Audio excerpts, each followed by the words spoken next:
ওম নমো ভগবতে বাসুদেবায়। জয় শ্রীকৃষ্ণ। শ্রীমদ্ ভাগবত গীতার বৃন্দাবন লীলা, দাবানল থেকে গাভীদের রক্ষা।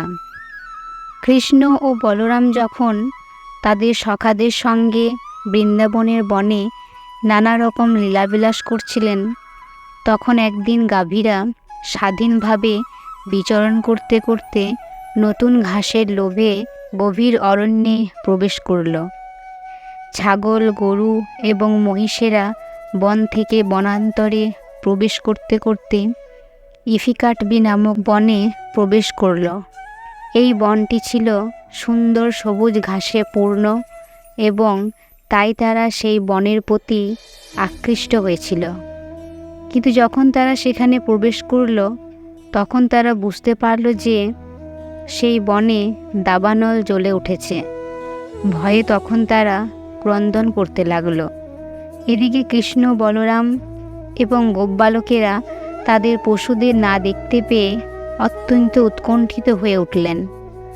তাদের জীবিকার উপায়স্বরূপ পশুরা বিনষ্ট হওয়ার আশঙ্কায় গোপবালকেরা ক্ষুব্ধ চিত্তে এবং দন্তের দ্বারা ছিন্ন তৃণ এবং গরুর খুরের চিহ্ন অনুসরণ করতে করতে তাদের খুঁজতে লাগলেন। অচিরেই তারা গাভীদের ক্রন্দন শুনতে পেলেন। কৃষ্ণ গাভীদের নাম ধরে উচ্চস্বরে ডাকতে লাগলেন। কৃষ্ণের ডাক শুনে গাভীরা তৎক্ষণাৎ হর্ষান্বিত হয়ে সাড়া দিল।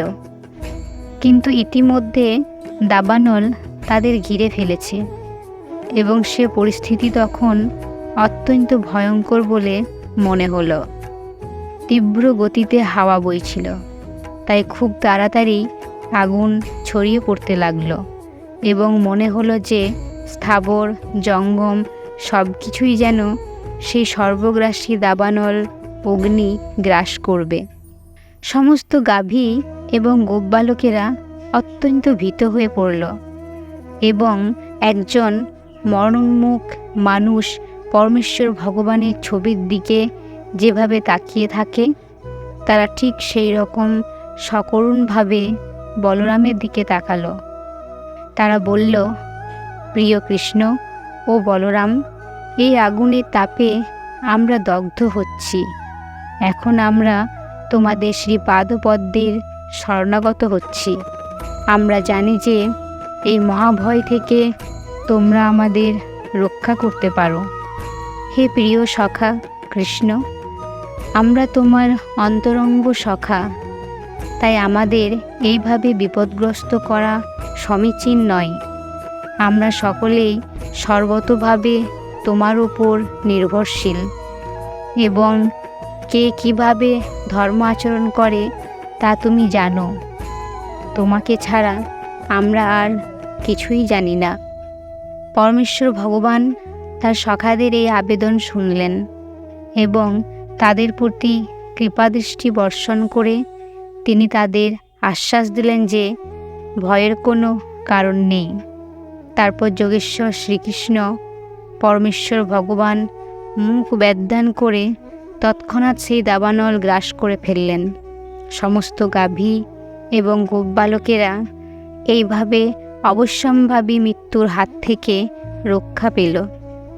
ভয়ে গোপবালকেরা প্রায় অচেতন হয়ে পড়েছিল, কিন্তু যখন তারা তাদের চেতনা ফিরে পেল এবং তাদের চোখ খুলে তাকালো, তখন তারা দেখল যে কৃষ্ণ, বলরাম এবং গাভীদের সঙ্গে তারা সেই বনে রয়েছে।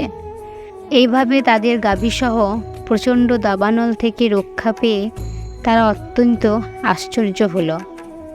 তারা মনে মনে ভাবল যে কৃষ্ণ নিশ্চয়ই সাধারণ বালক নন, তিনি অবশ্যই কোনো দেবতা হবেন।